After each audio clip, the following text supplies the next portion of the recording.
తాకట్టులో ఉన్న బంగారాన్ని విడిపించి ఆ రోజున్న మార్కెట్ ధర కట్టి మిగిలిన డబ్బును మీకు అందిస్తుంది కొమ్మూరి గోల్డ్. నమస్తే, నేను ముఖేష్. ఈరోజు మనతో పాటు ఉన్నారు ప్రముఖ జ్యోతిష్య వాస్తు పండితులు, జ్యోతిష్య వాస్తు శిక్షణ నిపుణులు, శ్రీ లలితాదేవి ఉపాసకులు బ్రహ్మశ్రీ నానాజీ పట్నాయక్ గురువు గారు.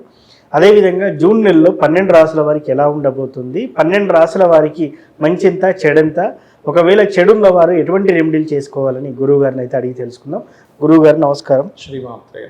కుంభరాశి వారికి జూన్ నెలలో ఎలా ఉండబోతుంది అంటారు గురువు గారు? కుంభం వారికి ప్రస్తుతం రాహు ఉన్నాడండి రాశిలో. అండ్ 2వ స్థానంలో ఏలినాటి నడుస్తుంది, శని ఉన్నాడు.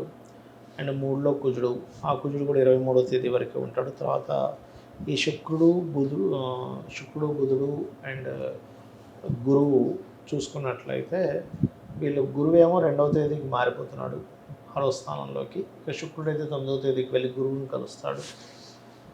అండ్ అదేవిధంగా బుధుడు పంచమంలో ఉంటాడు. అండ్ ఈ గ్రహస్థితిని అనుసరించి అంటే సప్తమ కేతువు దశమ స్థానంలో ఉండే చంద్రుడు మళ్ళీ ఒక రౌండ్ వేసి ఏకాదశంలోకి వస్తున్నాడు. అయితే ఈ గ్రహస్థితి వల్ల అసలు ఈ కుంభరాశి వారికి ఎటువంటి ఫలితాలు జరగనున్నాయి, ఏ దేవతారాధన చేసుకోవాలి, ఎటువంటి విషయాల పట్ల జాగ్రత్తగా ఉండాలి, ఈ గ్రహస్థితి ఈ రాశి వారికి మాత్రమే కాకుండా దేశకాల పరిస్థితులు మీకు చూపిస్తుంది. కాబట్టి వీళ్ళు ఎక్కువగా రాశిలో ఎప్పుడైనా రాహు ఉన్నప్పుడు ఏంటంటే మనం చూడండి, ఏదో రోడ్డు మీద వెళ్ళేదో నిమ్మకాయలు ఉన్నట్టు తొక్కుతుంటాం. ఎస్, అవును. అది వాళ్ళకి గ్రహం బలంగా ఉంటే నో ప్రాబ్లం, ఆత్మకారకుడు సన్నగనక బాగున్నాడు అనుకోండి, ఏం కాదు. కానీ ఎప్పుడైతే ఈ రాహు ఉంటాడో అలాంటి వాటికి దూరంగా నడవడం మంచిది. వీళ్ళు నిద్ర లేచిన వెంటనే సింహం వారు ఎలా అయితే గణపతిని తలుచుకోవాలి, వీళ్ళు దుర్గాదేవిని తలుచుకోవాలి. ఒక్క 10 నిమిషాలు వెళ్ళి కూర్చొని మంచం మీద అలా కూర్చొని ఓం దుమ్ దుర్గాయ నమః అనుకోవచ్చు, తప్పేం లేదు. అలా చేసుకుంటే ఆ రోజంతా కూడా వాళ్ళకి బాగుంటుంది. ఓకే. అదేవిధంగా కాస్త శని 2లో ఉన్నందుకు ధనం కోసం ఇవ్వాల్సిన వాళ్ళు ఇవ్వకపోవడం జరుగుతున్నప్పటికీ గురువు మారుతున్నందుకు జూన్ 2 నుంచి శని మీద దృష్టి పెట్టినందుకు కొంత ఫైనాన్షియల్గా గతంతో పోల్చుకుంటే కొంత ఫ్రీనెస్ అనేది పెరుగుతుంది. అండ్ అలాగే ఇప్పుడు ఉండేటువంటి ప్లానటరీ కండిషన్స్లో పిచ్చి ధైర్యం ఎక్కువగా చేస్తారు వీళ్ళు. కుజుడు 3లో ఉన్నాడు కదా, అందుకని. అండ్ అలాగే సంతానం విషయంలో వీళ్ళు ఏదైనా జూన్ 2 లోపలే సంపాదించుకోవాలి, సంతానం విషయంలో అడుగు వేయాలి. జూన్ 2 దాటితే ఏమవుతుందంటే ఫైనాన్షియల్ గ్రోత్ పెరుగుతుంది, కానీ సంతానం విషయంలో కొంచెం స్ట్రెస్ ఉంటుంది. అది కాకుండా గురువు శుక్రుడు కలిసి ఉంటున్నారు 6వ భావంలో. అందుకని ఏంటంటే వీళ్ళకి కొంచెం సంతానం విషయంలోని మరియు ఎవరైనా స్త్రీతో అనవసరమైన శత్రుత్వాలు పెట్టుకోకూడదు అనేటువంటి చూపిస్తుంది. ఇక వీరికి సప్తమంలో కేతు ఉన్నందుకు ఓం కామేశబద్ధ మాంగళ్య సూత్ర శోభిత కందరాయే నమః అనే మంత్రం చేసుకోవడం అన్ని విధాల ఉత్తమము. ఇంకా వీలైతే గోవు కాస్త క్యారెట్స్ తినిపించండి, గ్రాసం తినిపించండి. ఎందుకంటే ఈ టైంలో పర్టికులర్గా అసలు ఈ రాశి వారికి నవంబర్ వరకు వివాహం విషయంలో చాలా జాగ్రత్తగా ఉండాలి, చెప్పాలంటే ఉంటే చాలా మంచిది. వీళ్ళకి జూన్ 2 నుంచి దశమ స్థానాన్ని, 12వ స్థానాన్ని, ధనభావాన్ని, 3 స్థానాలని గురువు చూస్తున్నాడు. కాబట్టి ఉద్యోగం విషయంలో ఇక్కడికంటే కూడా అబ్రాడ్ కంట్రీస్కి వెళ్తేనే బాగా కలిసి వస్తుంది కూడా వీరికి. ఎస్. రాసుల వారికి ఇలా ఉన్నప్పటికీ కూడా దేశకాల మాన పరిస్థితుల ప్రకారం ఎలా ఉండబోతుంది అంటారు గురువు గారు? ఫస్ట్ ఆఫ్ ఆల్ ఏంటంటారంటే కుజుడు మీరు గమనిస్తే అంటే జూన్ మాసంలో కూడా కుజుడు ఉంటాడు. మే నుంచే మనకి 11లో సంచరిస్తున్నాడు, మే 11 నుంచే కూడా. కాబట్టి దీనివల్ల ఏంటంటే ఎండ ఎక్కువగా ఉంటుందండి. వద్దన్నా మళ్ళీ మనం అంతా చల్లారిపోయింది అనుకునేది కాస్త మళ్ళీ యుద్ధం పెరగడము, వైరస్లు రావడము, గురువు కర్కాటక రాశిలోకి సంచరిస్తున్నందుకు. అందుకని నీరు తాగే వాళ్ళు కాస్త కాల్చల్లార్చిన నీళ్ళు తాగడం మంచిది. అండ్ అదేవిధంగా కొన్ని ఎలా అంటే జల ప్రళయాలు అంటూ ఉంటారు, అటువంటివి కూడా కొంచెం చూస్తారు. ఈ జూన్ 2వ తేదీ నుంచి ఎప్పుడైతే కర్కాటకంలోకి వస్తున్నారు ఎప్పటి వరకు అది ఒక 5-6 మంత్స్ ఎక్కువ ఉంటుందండి, 1 ఇయర్ ఉంటుంది పూర్తిగా.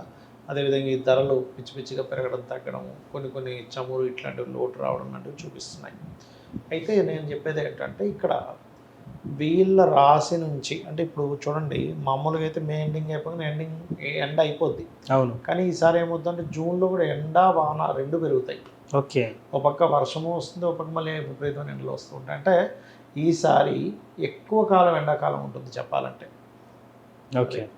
అయితే మనం ఈ గోచార ఫలితాలు చెప్పుకున్నాం కదా, ఈ గోచార ఫలితాలతో పాటు ఎప్పుడూ కూడా వీళ్ళ పర్సనల్ చార్ట్లో పూర్వజన్మ కర్మని ఇచ్చే గ్రహం ఏంటో పట్టుకోగలగాలి. అది పర్టికులర్గా మనకి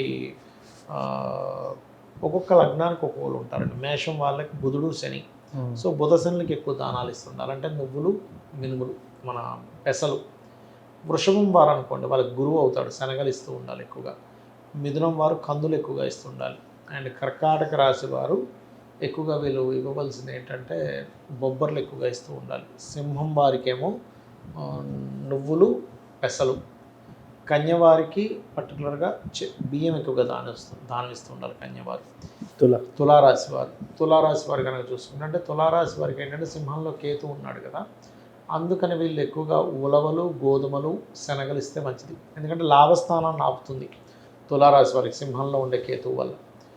ఇంకోటి వృశ్చికం వారికి కనుక చూసుకుంటే పర్టికులర్గా ఇక్కడ వీళ్ళు పెసలు ఇవ్వడం చాలా మంచిది, మంచి ఫలితాలు వస్తుంటాయి. అండ్ ధనస్సు వారు పూర్వజన్మ కర్మను తగ్గించుకోవాలి అని అనుకుంటే కనుక బొబ్బర్లు ఎక్కువగా దానం ఇవ్వాలి, అలసందలు అంటారు వాటిని.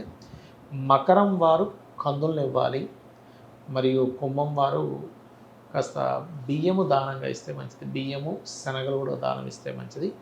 మీనం వారికి ఎలాగో ఇప్పుడు ఏలినాటి జన్మరాశిలో ఉన్నది కాబట్టి కాస్త వీళ్ళు గోధుమలు, ఉలవలు, నువ్వులు దానం ఇస్తే చాలా మంచిది వీరికి. అంటే ఈ పూర్వజన్మ కర్మ అనేటువంటి తగ్గుతుంది.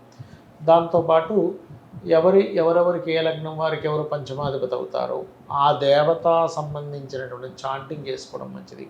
అయితే ఇక్కడ ఏంటంటే వాళ్ళకు ఉండే సమస్యను బట్టి లలిత సహస్రనామాల్లో ఉండే ఒక్కొక్క నామాన్ని చాంటింగ్ చేసుకుంటే కూడా మంచిది చెప్పాలంటే. అంటే ఒక్కొక్కరికి ఒక సమస్య ఉంటుంది కదండి. ఇప్పుడు కొంతమందికి ఉద్యోగం ఉండదు, అలాంటి వారు కాస్త ఓం మాణిక్యం ఒకటాకార జానద్వై విరాజితాయన, వివాహం అవ్వట్లేదు, అలాంటప్పుడు ఓం కామేశబద్ధ మాంగళ్య సూత్ర శోభిత కందర, లేదంటే వివాహం అయిందండి కానీ మేము ఇద్దరి మధ్య సఖ్యత లేదు, ఓం శివకామేశ్వరాంగస్థ శివాస్వాధీన వల్లభాయ, ఇలా చేసుకున్నట్లయితే వీరికి అన్ని విధాలా కూడా బాగుంటుంది. సో మొత్తానికి 12 రాశుల వారికి ఎలా ఉండబోతుంది జూన్ నెలలో అని చక్కగా తెలియజేశారు గురువు గారు. అదేవిధంగా బాగలేని వారు ఏ రెమెడీ చేసుకోవాలి, ఏ మంత్రం చదవాలి, లలిత సహస్రనామం ఏ దానం ఇవ్వాలని చాలా చక్కగా తెలియజేశారు. ధన్యవాదాలు. శ్రీమాత్రే నమః.